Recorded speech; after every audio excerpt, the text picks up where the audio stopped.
só que você ter bons atores não significa você ter um elenco bom de dublagem. Até porque tem muitos atores que não conseguem dublar. Tem. Seja atores ótimos, Sim, consagrados. Tem atores que são maravilhosos no palco, mas não conseguem desempenhar na dublagem. E vice-versa. E vice-versa.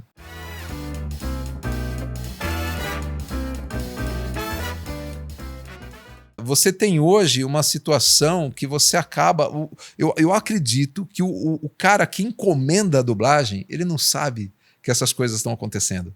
Porque eu, por exemplo, se eu estivesse trabalhando hoje para os distribuidores que encomendam a dublagem, pô, depois de mais de 30 anos, eu acho que assim, não estou puxando a sardinha para mim, mas eu tenho muitos colegas, não sei, você também está há mais tempo do que eu, inclusive. Por exemplo, por que não esses profissionais não estão lá para dizer, esse é o melhor estúdio, esse é o melhor diretor, esse dublador vai dar conta, esse é boneco desse cara, esse é boneco desse, sabe? Para você orientar esse distribuidor. Porque hoje, você faz teste de dublagem, o cara às vezes escolhe pela beleza plástica da voz, mas aquela voz ela pode ser bonita, mas ela não é a mais indicada para aquele personagem.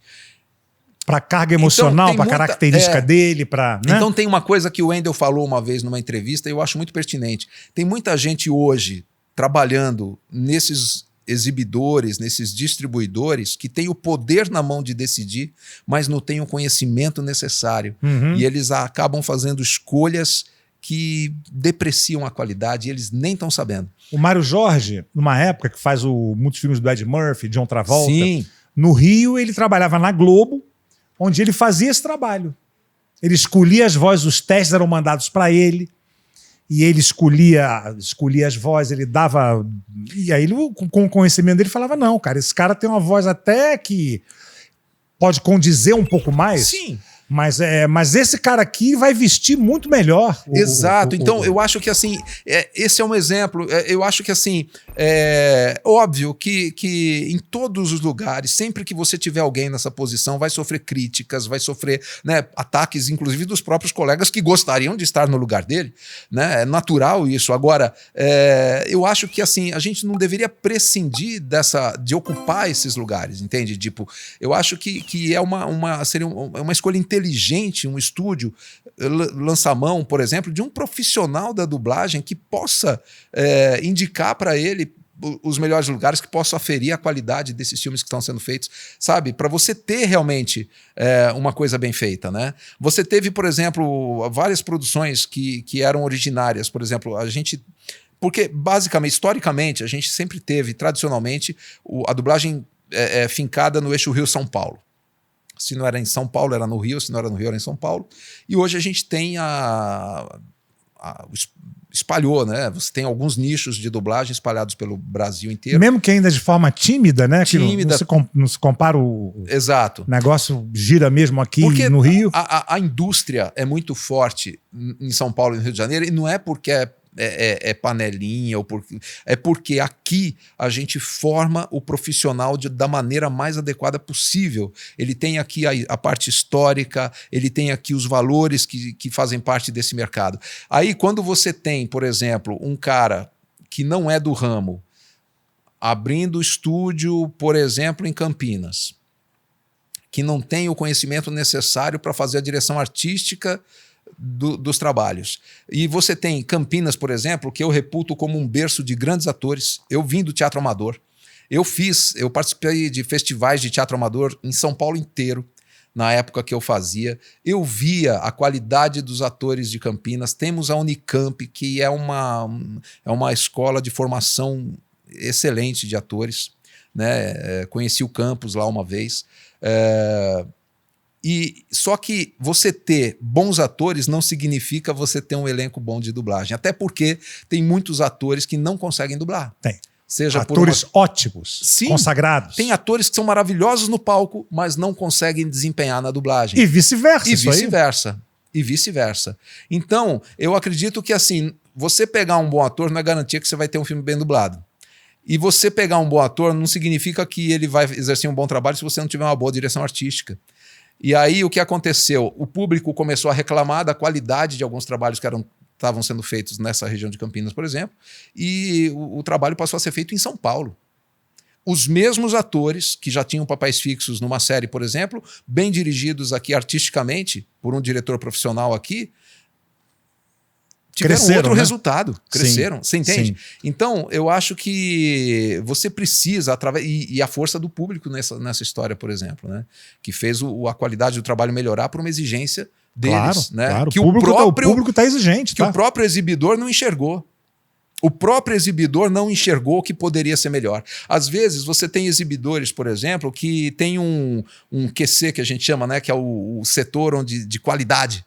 Eles checam se o cara respirou junto, se o cara tossiu junto, se o cara falou junto, se tá na wave. Chega a ser chato. Chega a ser chato. Pra gente que faz, Mas a interpretação ele não sabe avaliar. Você vê assim cenas perfeitamente sincronizadas, mas assim onde o cara deveria estar sussurrando porque ele não pode ser descoberto, falando assim em plena voz. Então, tipo, não é só esses critérios técnicos que fazem parte da dublagem.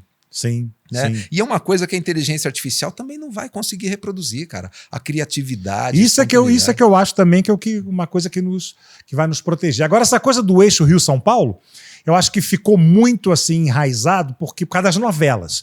As novelas ditaram uma forma de falar, porque as novelas são feitas no Rio e São Paulo, e ditaram uma forma meio que universal, nacional, vamos dizer assim, de se falar. Meu pai dizia que o Brasil ele é tão diverso que tinha que ter uma dublagem para cada estado.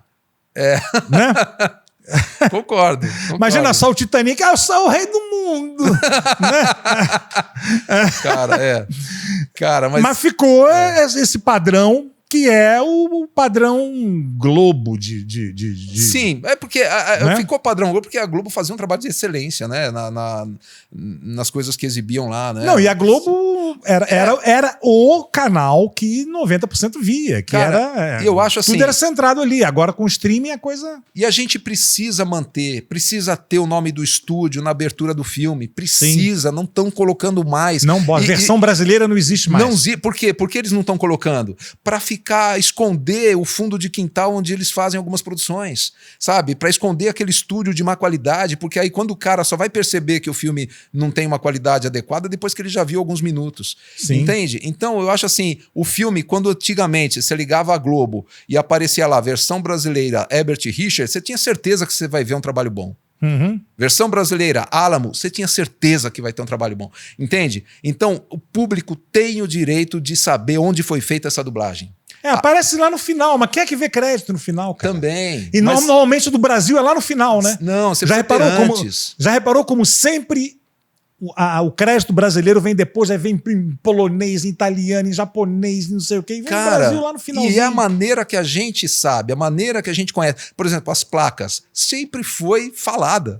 A placa, você aparece lá, o cara que tá ligando, você fala o nome do cara. Sim. Aparece a pessoa que escreveu, você sabe, você põe a voz na placa. Sim. Tradicionalmente é o nosso alta modelo. voltagem, né? Isso, entendeu? Então, cara, é tradicional isso, é a nossa cara. É cultural, Pois é, e aí os caras hoje estão fazendo legenda de placa. Puta merda, cara. São critérios, cara, que... Então, mas poxa, entendeu? Né? Cadê o respeito com o público? É isso que eu falo, sabe? Porra, Silvio, está sensacional esse papo aqui, mas você tá com hora, infelizmente a gente tem que terminar, cara. A gente podia ficar falando aqui mais 2 horas. Não, mas não seja por isso. A gente pode voltar quando você quiser. Não vai faltar oportunidade, cara, com certeza. Muito legal. Silvio, no zoológico aqui, você sabe, eu sei que você já viu aqui, a gente sempre pergunta ao nosso zoológico humano que bicho que você se identifica. Se você fosse um animal, que bicho você seria? Cara, eu me identifico... Eu acho que pode ser um cavalo. Eu sou um cavalo também.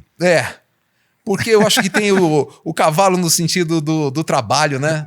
Acho que é o animal mais trabalhador de o cavalo foi muito importante nas guerras, né? No transporte. Poderia citar cachorro, né? Que é bem comum também, e tem a questão da lealdade também, mas o cavalo também tem esse elemento da lealdade, também tem essa questão do trabalho. É um bicho muito querido, muito dócil. E os animais, de uma forma geral, são muito gratos, né? Que eu acho que isso é uma qualidade fundamental. E nós a eles, né, também, né? Nós a eles, com certeza. Fora os que a gente come, né? Que Sim. a gente, né?